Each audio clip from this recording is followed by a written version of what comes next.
I'm Michaela Jill Murphy, aka Jessie Flower. I voice Toph Beifong in Nickelodeon's Avatar: The Last Airbender, and have started posting on social media more consistently over the past few years, especially since COVID, just to try to gain a bigger audience and hopefully help with jobs and networking and stuff. Michaela, in about 2 months and a half, how many views did we get together?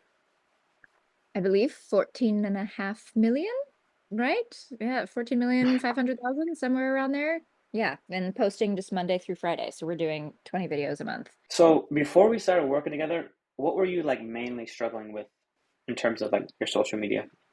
I think just growth is tricky because growth requires consistency, and it didn't feel like I had the capacity or the content to really be posting something every day, just because I've been traveling to a lot of conventions or, just recording auditions or recording or recording for new jobs. And that's not really stuff that you post about. So I just didn't have, I guess, good attention grabbing short form content to consistently grow an audience on like a TikTok or YouTube Shorts or Instagram. So I was just trying to grow, grow organically, but grow consistently. So once we started working together, have you like seen an increase in engagement or views? Yeah, absolutely. Definitely increase in engagement. I feel like the comments have definitely grown a lot. Uh, there's a lot more interaction with the posts that I've been seeing. Um, the follower count has also increased. I think that the exposure is definitely a farther reach than like the following right now, but that's also, I think, a good thing because I think that means the people who follow are genuinely interested in me slash the content. And so getting a follower this way is definitely better for the long term than just like, I don't know, like purchasing or trying to do like a just quick grab of followers by like planting content as opposed to it being like organic and authentically me. Um, so yeah, the engagement has definitely increased. And I think numbers wise, I mean, I think we're around like 25,000 increased followers over the past couple months on Instagram. And I feel like Instagram has been the, kind of the hardest to navigate, figuring it out. And that one's been the most responsive, honestly, when it comes to new followers. And then TikTok, I think we're around 18K, 19K, 17K, somewhere like that for new followers. But yeah, I think just general the consistent exposure and like the views have gone up, exponentially since we're posting basically every day now. What's your favorite part about working together? The quick response, I mean, the fact that, you guys are, I know that you have multiple clients too, but like this is what you're focused on every day. So usually if there's a question or an inquiry, like I'll get a response within a couple hours, if not a couple of minutes, depending on, what you're doing with your day.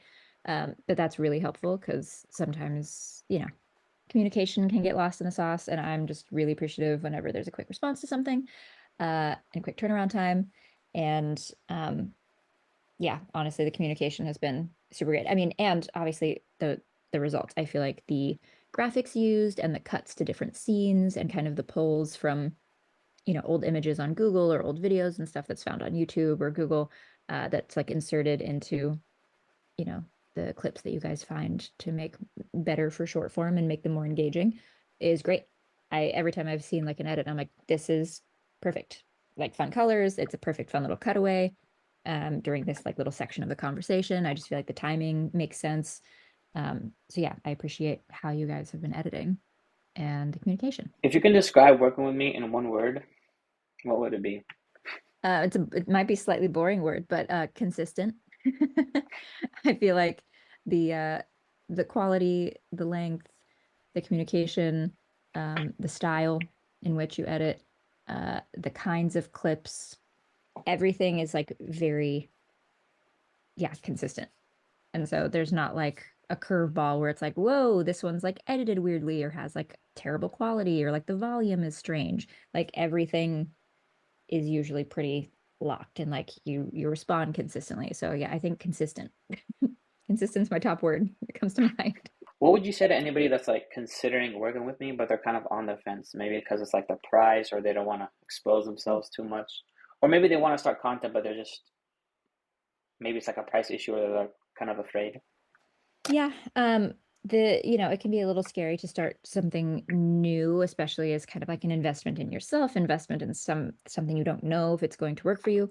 I would say, you know, the the worst thing that can happen is you try it for 3 months and then you change your mind.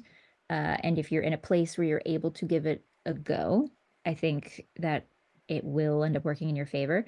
If you're nervous about content, I would say look at who you are and like what you want your brand to be. If you don't feel like you have enough content that is supporting that version of you, maybe it's something where I mean, you could even ask Kevin, because you have some references of podcasts and types of content that people could do that maybe like match their vision. So maybe it's something where you maybe record some things for a few months and then, try, a couple months with Kevin with content. But I think that there's only a positive outcome. It's kind of hard to like make it a numbers game where you know exactly what the outcome is going to be, but there will be growth of some sort in some capacity. There will be exposure, there will be reach, there will be new followers. That you can absolutely count on. And you can count on it being more organic than just buying a bunch of fake ones. And I think, especially now, in the age of a lot of AI and just a lot of kind of clickbaity things, I think people are really gravitating towards authenticity. And so if you are able to kind of record some authentic content and then have Kevin edit it in a fun way that's more consumable to all the youngins these days, that's probably, I don't know, probably a good idea. So give it a go if you can financially. I know it's a choice. So